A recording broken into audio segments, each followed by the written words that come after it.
I am here in Los Angeles, California with 19 other aspiring young reporters and 22 young men vying for a spot on this Chargers roster. The one thing we all have in common is the one thing that will not be talked about: football. We are here to discuss the power of the story off the field and how that can impact the one on it. Everyone in this community loves Hospice of Wichita Falls, and the money raised will help ensure that they can continue to provide that end-of-life care for those in need. And I'm here now with Executive Director Elisa Eccles. Elisa, what does this campaign mean to you? We are serving burgers, hot dogs, we have toppings, we have drinks, we have snacks, and I'm here with one of those first responders who ate their lunch, Mr. Taylor Barrett of the Wichita Falls Fire Department.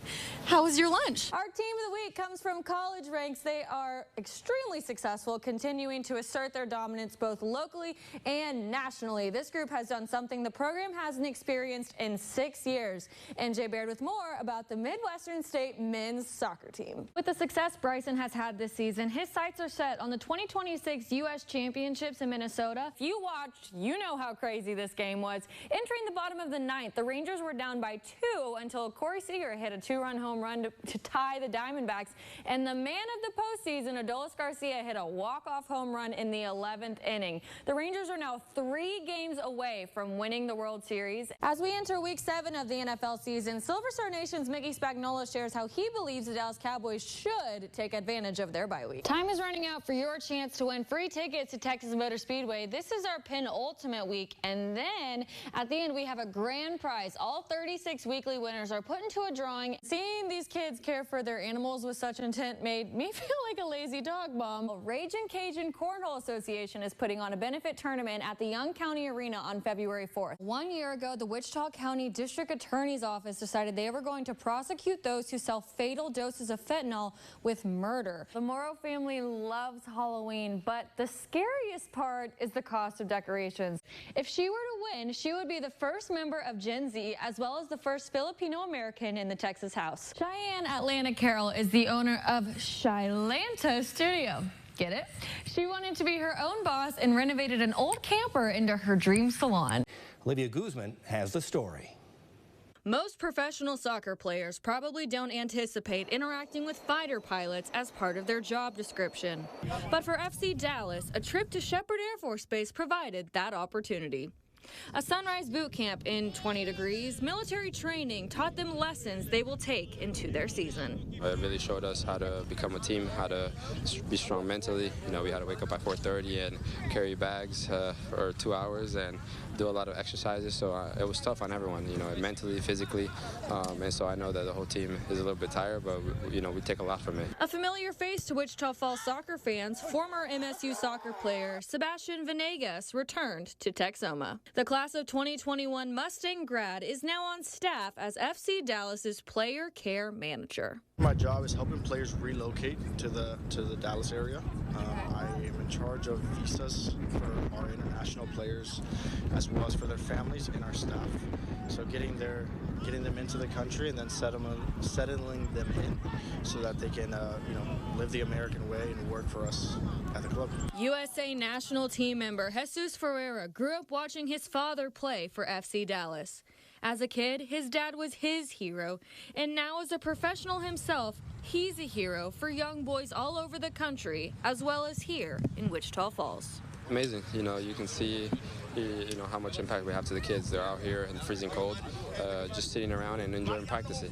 So it's amazing to see how much impact we have in kids and how much they look up to us. And so it's always amazing to, take a little bit of our time to give back. The team had planned to host a soccer camp, but with the freezing temperatures, the camp has been moved to the summer. With KFDX Sports, I'm Olivia Guzman. Small but quick, young yet commanding. The 21st state-ranked Burke-Burnett boys basketball team uses their high-paced energy and lights-out shooting to beat their opponents. We're going to try to pressure you, we're going to try to run, and we're going to shoot a lot of shots. We've been putting up a lot of points, which is what, if we do that, we're a hard team to stop. NPH, nobody plays harder.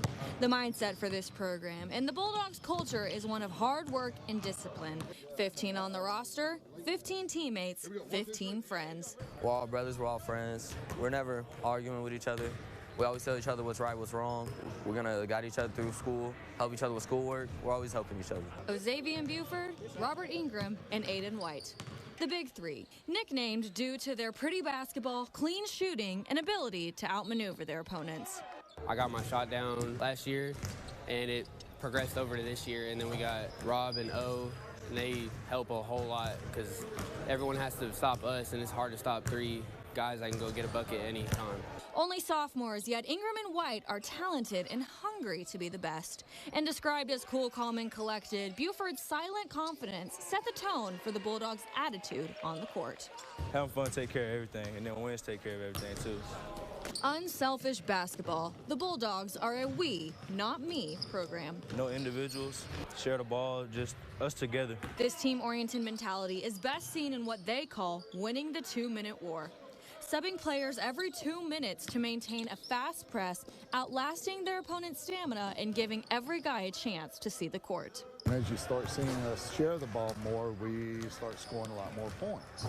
And then as you start scoring more points, our defense picks up more, and it just becomes better team spirit and better drive, I guess you would say. With district approaching, the Bulldogs plan to continue to outrun and outshoot the competition.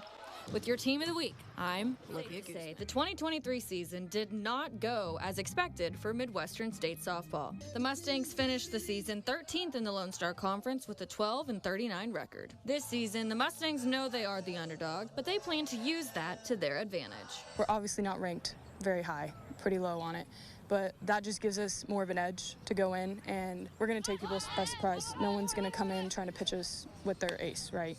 So that's just more of an advantage for us to come in and prove, hey, we're not messing around this year. In her third season as head coach, Brittany Talley finally feels she has a team bought into her style. And while Talley is cool, calm, and collected, she sets a high standard for what she expects from her players. Show up every day, be professional, be a part of the team, and want to be here, and giving your all every day, 100% work ethic, and kind of a blue-collar mentality.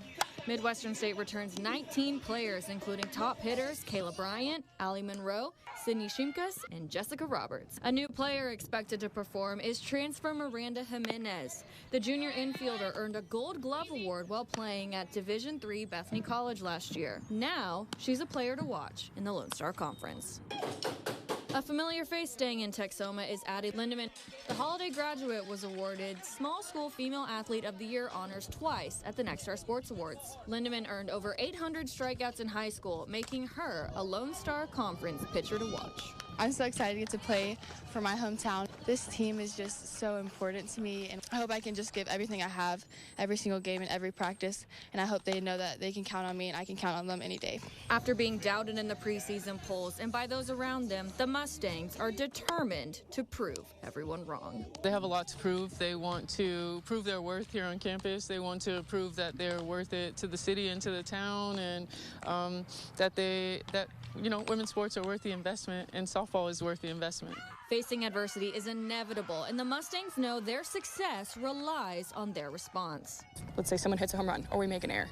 The next pitcher pitches a strike, and that's a positive response. We're trying to flip the energy.